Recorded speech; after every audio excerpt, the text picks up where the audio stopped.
kalau saya sedekah, itu kan saya paling cuma niatnya apa? Mungkin ya kesisipan niat macam-macam. Tapi ketika saya mau sedekah, saya kasihkan ke orang soleh. Ini ada orang solehnya mau sedekah. Ini saya kasih gantungnya ke beliau. Terserah sama beliau mau dipakai apa. Kalau beliau sedekahkan ke orang lain, beliau orang soleh itu kalau sedekah niatnya itu banyak. Berarti saya dapat sebanyak niatnya orang soleh. Lah kan itu yang istimewa. Itu yang istimewa.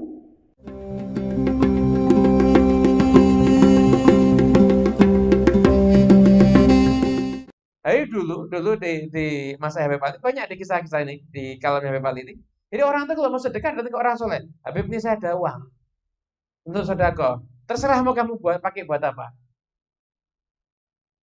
Jadi adabnya begitu. Kenapa? Karena kalau yang sedekah itu orang soleh nilainya beda. Nilainya beda. Ada satu keterangan bagus. Keterangan ini pernah saya dengar di kajiannya Habib Umar bin Hafid. Kalau ada orang yang punya harta, ngasih ke orang yang soleh. Kan secara zahir orang punya harta ngasih ke orang soleh, ya kan? Kan begitu ya secara zahir. Tapi apa yang terjadi hakikatnya? Ketika orang punya harta ini ngasih ke orang soleh, ya memang ini orang yang istimewa, orang yang ikhlas, orang yang dicintai sama Allah.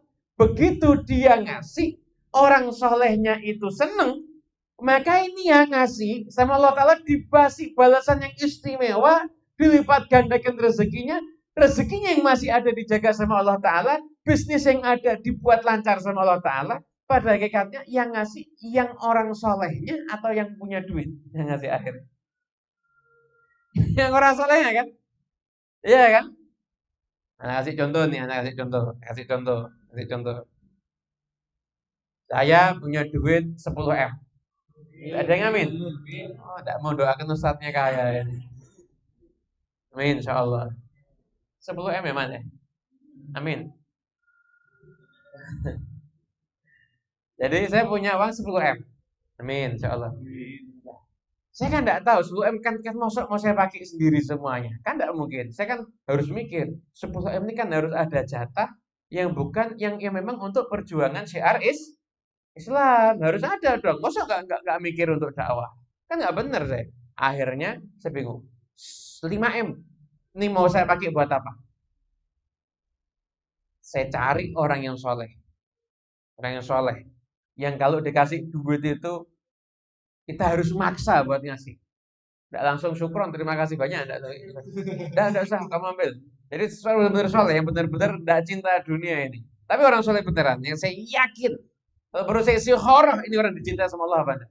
Katamu orangnya. Saya kasih 5 M. Saya kasih 5 M ke beliau.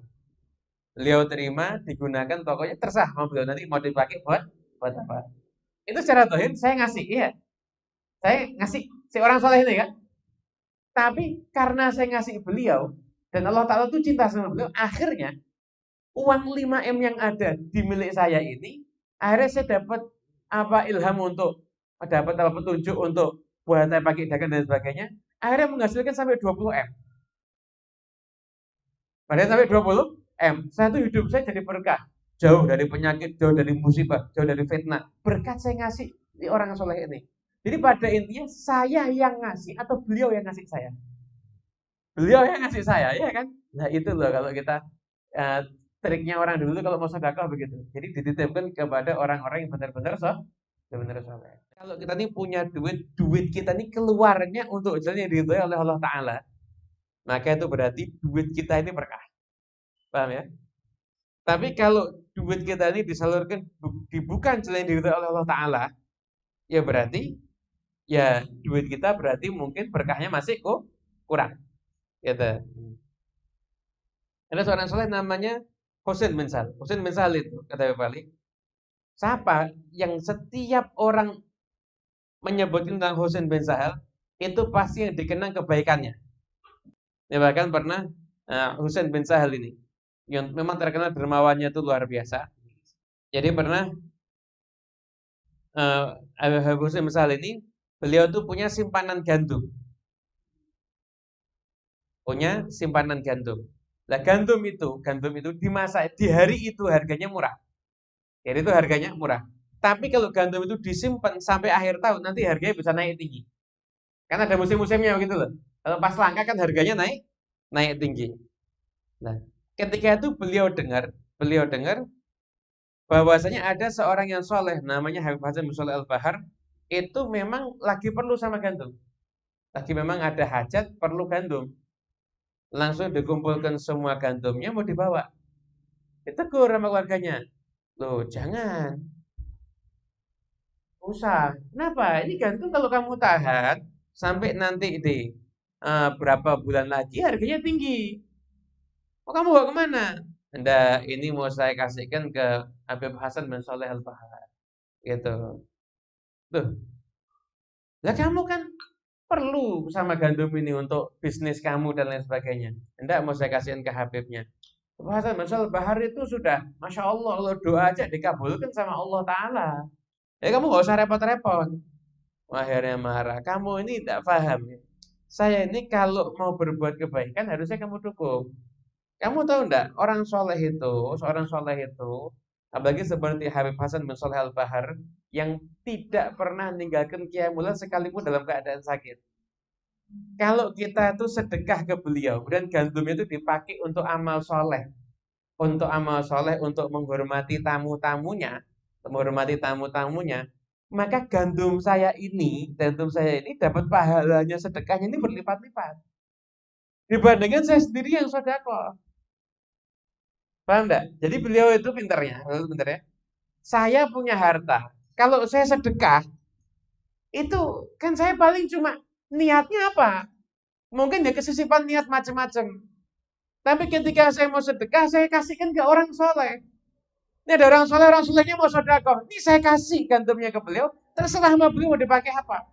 Kalau beliau sedekahkan ke orang lain, beliau orang soleh itu kalau sedekah niatnya itu banyak. Berarti saya dapat sebanyak niatnya orang soleh. Lah kan itu yang istimewa.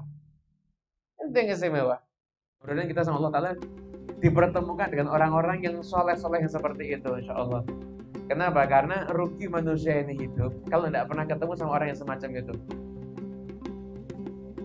Bahwa as-safiq al-mittu qabla an aro wujuhan alaihi nurul ilmi wa khasyati. Kata Habibullah bin Alawil Haddad, betapa menyesalnya kalau sampai aku mati dan aku nggak pernah melihat wajah-wajah yang di situ penuh dengan cahaya ilmu dan cahaya rasa takut kepada Allah Subhanahu wa Ta'ala. Allah Ta'ala berjumpa kita dengan orang-orang yang soleh, sebagaimana Allah Ta'ala mengizinkan telinga kita mendengarkan hikayat orang yang soleh. Semoga Allah Ta'ala mengizinkan mata kita untuk memandang wajah mereka, mengizinkan hati kita untuk mencintai mereka, dan mengizinkan jasad kita untuk berhubungan dengan jasad mereka, dan hati kita berhubungan dengan hati mereka yang tersambung dengan Allah Subhanahu wa Ta'ala. Amin ya rabbal alamin.